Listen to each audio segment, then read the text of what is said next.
आई, माणसानं कसं विसरता येतं? म्हणजे तुला नेमकं काय म्हणायचंय? हो आई, आपण राधाला तर परत आणू शकत नाही, पण निदान माझा विराजच तिला विसरू शकला पाहिजे ना.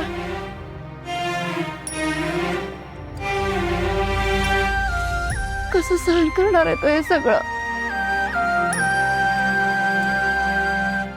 आई अहो, तो शुद्धीवर आल्यावर राधाबद्दल विचारे, तेव्हा आपण काय सांगणार आहोत त्याला? कसं तोंड देऊ मी, सांगा ना.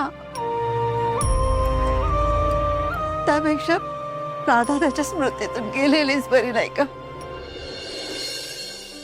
संजीवनी, अगं मेंदू विसरेल ग,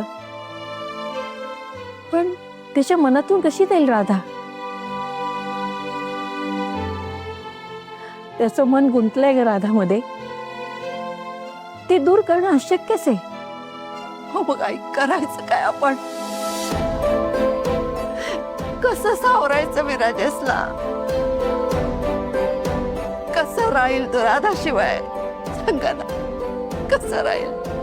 हे बघ संजीवनी, काळजी नको करूस, त्याची गरजच पडणार नाही. अगं त्यांची गाठ त्यानं बांधलीये, ती दोघं दूर होणं अशक्यच आहे.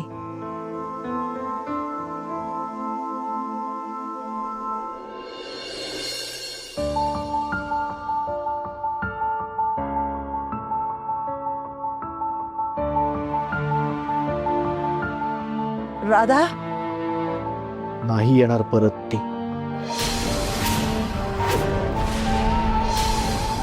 काय येणार नाही ती? काय झालं? काय म्हणाली ती? ती परत आली तर विराजसच्या आयुष्यात पुन्हा प्रॉब्लेम सुरू होतील, आणि म्हणून ती येणार नाहीये.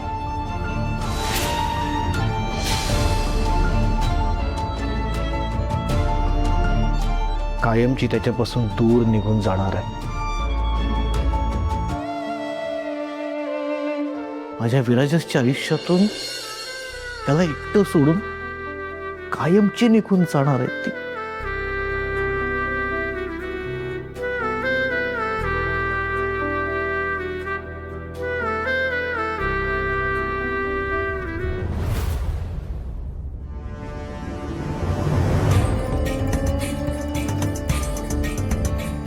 लवकर ये रे, घाण नकोय मला घरात.